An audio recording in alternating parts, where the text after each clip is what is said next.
Araw-araw na pagbasa ng Biblia, araw 156.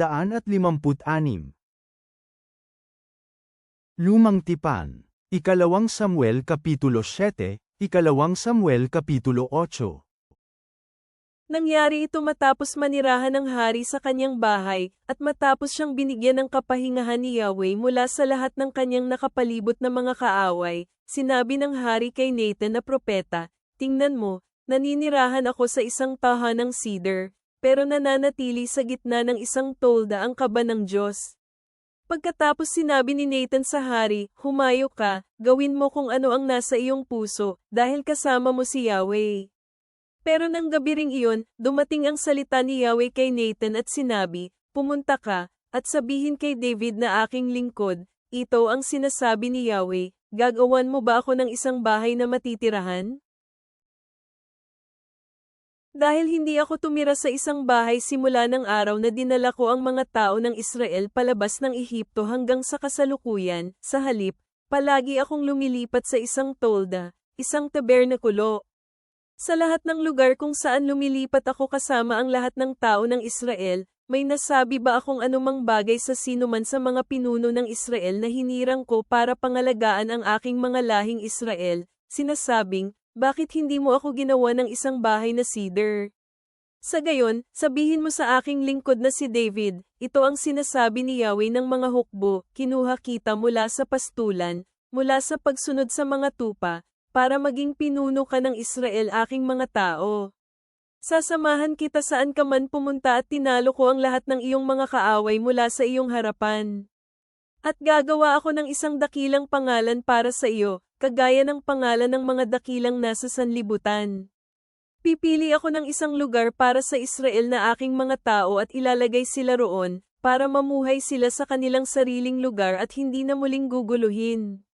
Wala nang mga masasamang tao ang magpapahirap sa kanila, gaya ng dating ginawa sa kanila.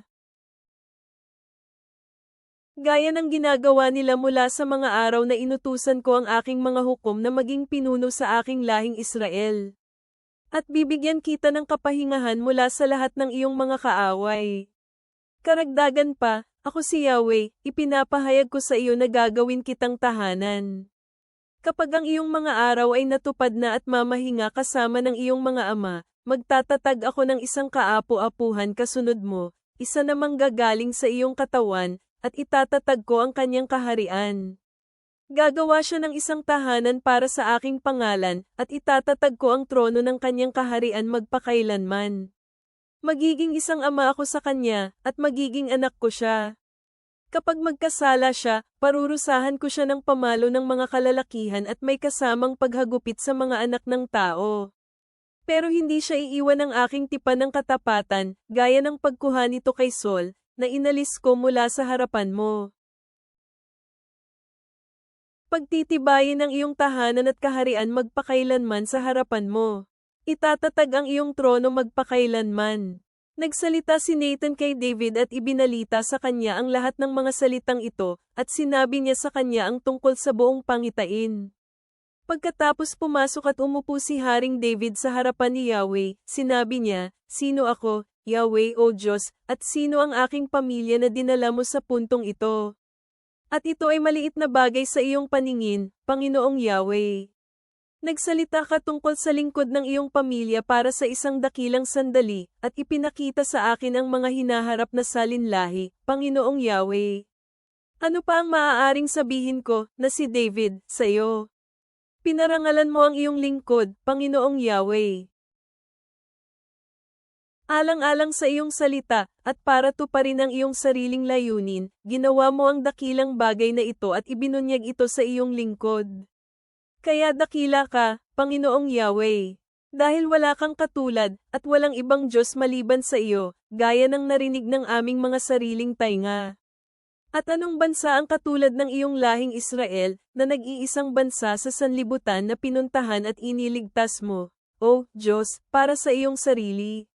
Ginawa mo ito para maging isang lahi sila para sa iyong sarili, para gumawa ng pangalan para sa iyong sarili, at gumawa ng dakila at nakakatakot na gawain para sa iyong lupain. Pinalayas mo ang mga bansa at kanilang mga Diyos-Diyosan mula sa harapan ng iyong mga tao, na iniligtas mo mula sa Ehipto. Itinatag mo ang Israel bilang iyong sariling lahing magpakailanman, at ikaw Yahweh, ang naging kanilang Diyos. Kaya ngayon, Yahweh o Diyos, naway itatag ang iyong ginawang pangako hinggil sa iyong lingkod at kanyang pamilya magpakailanman. Gawin mo gaya ng iyong sinabi. Naway maging dakila ang iyong pangalan magpakailanman, para sabihin ng mga tao, si Yahweh ng mga hukbo ay Diyos ng Israel, habang ang tahanan ko, David, na iyong lingkod, ay itatag sa harapan mo. Para sa iyo, Yahweh ng mga hukbo, ang Diyos ng Israel, ibinunyag mo sa iyong lingkod na gagawan mo siya ng isang tahanan. Kaya nga ako, na iyong lingkod, nakatagpo ng lakas ng loob para manalangin sa iyo.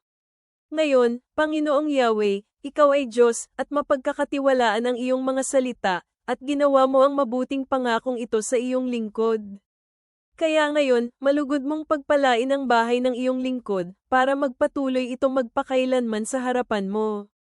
Dahil ikaw, Panginoong Yahweh, ang nagsabi ng mga bagay na ito, at sa iyong pagpapala ang bahay ng iyong lingkod ay pagpapalain magpakailanman.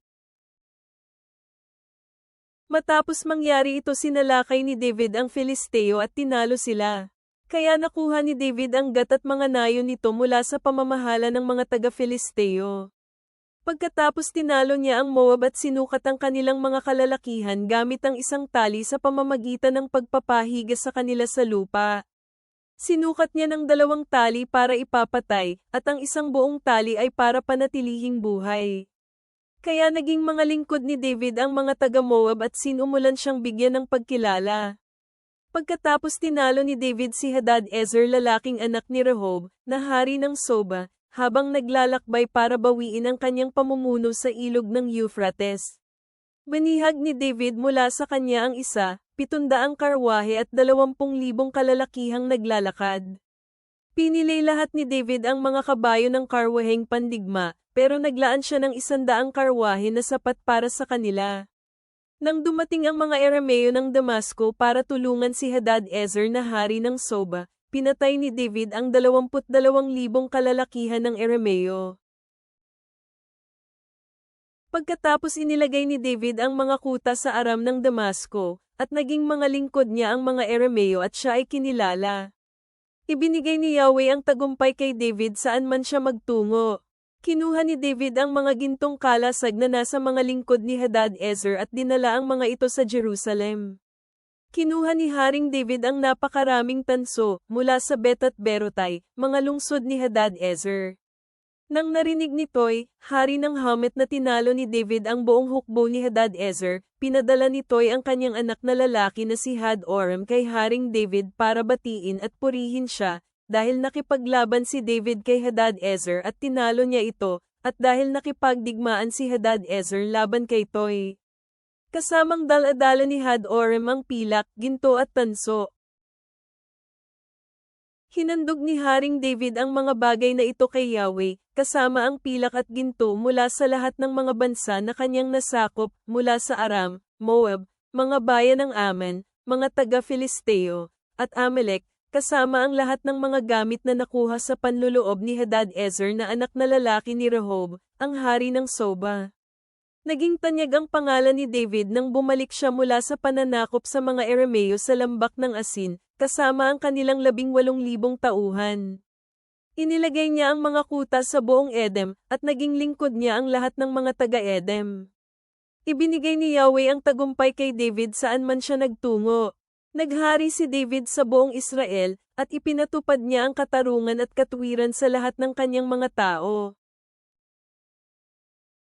Naging pinuno ng hukbo si Job anak na lalaki ni Zerwias, at naging tagapagtala si Jehoshaphat anak na lalaki ni Ahilod. Naging pari si Zadok anak na lalaki ni Ahitab at Ahimelech anak na lalaki ni Abiatar, at naging manunulat si Seriah. Namuno si Banayas anak na lalaki ni Joiada sa mga Kirteo at mga Peleteo, at naging punong tagapayo ng hari ang mga anak na lalaki ni David. Bagong Tipan. Acts 22 minuto pasado 2:47. Mga taga-Israel, pakinggan ninyo ang mga salitang ito, si Jesus ng Nazare, ang lalaking pinatunayan ng Diyos sa inyo sa pamamagitan ng mga makapangyarihang gawa at mga kamanghamanghang bagay at mga palatandaang ginawa ng Diyos sa pamamagitan niya, sa inyong kalagitnaan, katulad ng inyong nalalaman dahil sa nakatakdang plano at kaalaman ng Diyos mula sa simula pa siya ay isinuko ninyo sa mga kamay ng taong lumalabag sa batas, ipinako siya sa krus at pinatay, binuhay ng Diyos, inalis ang mga sakit at kamatayan sa kanya, sapagkat hindi siya maaaring pigilan nito. Sapagkat sinasabi ni David tungkol sa kanya, nakita kong lagi ang Panginoon sa aking harapan, sapagkat siya ay nasa aking kanang kamay upang hindi ako matinag. Sa makatuwid, natuwa ang aking puso at nagalak ang aking dila. Maging ang aking laman ay mamumuhay ng may pananalig. Sapagkat hindi mo pababayaan ang aking kaluluwa na mapunta sa Hades, o papayagan ang iyong nag-iisang banal na makitang mabulok. Ipinahayag mo sa akin ang mga daan ng buhay, pupunuin mo ako ng kagalakan sa iyong harapan. Mga kapatid, kaya kung magsalita sa inyo ng may katiyakan tungkol sa patriyarkang si David, namatay siya at inilibing, at ang kanyang libingan ay nasa atin hanggang sa ngayon. Kaya naman, siya ay isang propeta at alam niya na may sinumpaang panata ang Diyos sa kanya, na itinalaga niya sa kanyang kaapu-apuhan ang maupo sa kanyang trono. Nahulaan niya na ito at nagsalita tungkol sa pagkabuhay ni Kristo, na hindi siya pinabayaan doon sa Hades, o ang kanyang laman ay makitang mabulok. Ang Jesus na ito ay binuhay ng Diyos kung saan saksi kaming lahat. Kaya naman pinarangalan siya sa kanang kamay ng Diyos at tinanggap ang pangako ng banal na Espiritu mula sa Ama, ibinuhos niya ito, na inyong nakikita at naririnig. Sapagkat si David ay hindi po maitaas sa langit, ngunit sinabi ng Panginoon sa aking Panginoon, umupo ka sa aking kanang kamay, hanggang sa gawin kong maging tuntungan ng iyong mga paa ang iyong mga kaaway. Kaya naman siguraduhing ipaalam sa lahat ng tahanan sa Israel na ginawa siya ng Diyos na parehong Panginoon at Kristo, ang Jesus na ito na ipinako ninyo sa krus. Nang marinig nila ito, naduraj ang kanilang puso, at sinabi kay Pedro at sa iba pang mga apostol, mga kapatid, ano ba ang dapat naming gawin? At sinabi ni Pedro sa kanila, magsisi at magpabautismo, ang bawat isa sa inyo sa pangalan ni Jesu Kristo para sa kapatawaran ng inyong mga kasalanan, at inyong tatanggapin ang kaloob ng banal na Espiritu. Sapagkat sa inyo ang pangako at sa inyong mga anak at sa lahat ng mga nasa malayo, at sa mga tao na tatawagin ng ating Panginoong Diyos. Pinatotohanan at hinimok niya sila sa pamamagitan ng maraming mga salita, sinabi niya, iligtas ninyo ang inyong mga sarili mula sa mga masasamang salinlahing ito. Pagkatapos tinanggap nila ang kanyang salita at nabautismuhan, at ng araw na iyon may mga naidagdag na aabot sa 3,000 mga kaluluwa. Nagpatuloy sila sa mga katuruan ng mga apostol at pagsasama-sama, sa pagpipira-piraso ng tinapay at sa pananalangin. Dumating ang takot sa bawat kaluluwa, at maraming mga kamanghamanghang bagay at mga tanda ang nagawa ng mga apostol. Ang lahat ng nanampalataya ay nagsama-sama at ibinahagi ang kanilang mga ari-arian, at ipinagbili nila ang kanilang mga pag-aari at mga ari-arian at ipinamahagi sa lahat, ayon sa pangangailangan ng bawat isa. Nagpatuloy sila sa bawat araw na may iisang layunin sa templo, at nagpira-piraso sila ng tinapay sa kanilang mga tahanan, at namamahagi ng pagkain na may kagalakan at kapakumbabaan ng puso. Nagpupuri sila sa Diyos at kinalugdan sila ng lahat ng mga tao. Dinagdag sa kanila ng Panginoon araw-araw ang mga naliligtas.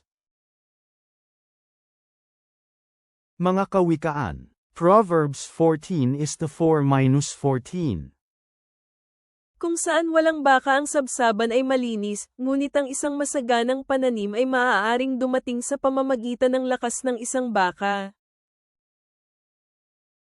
Kung saan walang baka ang sabsaban ay malinis, ngunit ang isang masaganang pananim ay maaaring dumating sa pamamagitan ng lakas ng isang baka.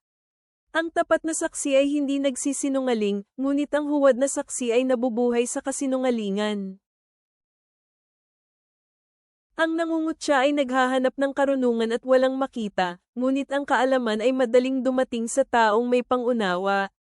Umiwas mula sa isang taong hanggal, dahil ikaw ay hindi makakakita ng kaalaman sa kanyang mga labi. Ang karunungan ng taong maingat ay para maunawaan ang kanyang sariling paraan, ngunit ang kamangmangan ng mga hanggal ay panlilinlang. Ang mga hanggal ay nangungutya kapag ang handog sa pagkakasala ay inialay, ngunit sa matuwid ang kagandahang loob ay ibinabahagi. Alam ng puso ang sarili niyang kapaitan, at walang sino man ang nakikibahagi sa kagalakan nito. Ang bahay ng mga taong masama ay wawasakin, ngunit ang tolda ng taong matuwid ay sisigana. Mayroong isang landas na tila tama sa isang tao, ngunit ang dulo nito ay naghahatid lamang sa kamatayan. Ang puso ay maaaring tumawa ngunit nananatiling nasasaktan, at ang kagalakan ay maaaring magtapos sa kapighatian. Ang hindi tapat ay makukuha kung ano ang karapat-dapat sa kanyang pamumuhay, ngunit ang taong mabuti ay makukuha kung ano ang kanya. Ama sa langit, kami ay lumalapit sa iyo na may mga pusong puno ng pasasalamat, na nagbabalik tanaw sa iyong tipan kay David at sa pundasyon ng iyong kaharian. Kung paanong iyong itinatag ang isang makapangyarihang lahi, himukin mo kami na itayo ang aming buhay sa pananampalataya at pagkakaisa, tulad ng nakita sa unang simbahan sa mga gawa. Tulungan mo kaming linangin ang karunungan sa aming pang-araw-araw na mga pasya, na kinikilala na ang aming mga landas ay salamin ng aming mga puso. Naway maipakita namin ang pag-ibig at pakikisalamuha na kanilang ibinahagi, na humihikayat sa iba na lumapit sa iyo sa pamamagitan ng aming mga gawa. Hayaang mag-ugat ang iyong salita sa amin at magbunga.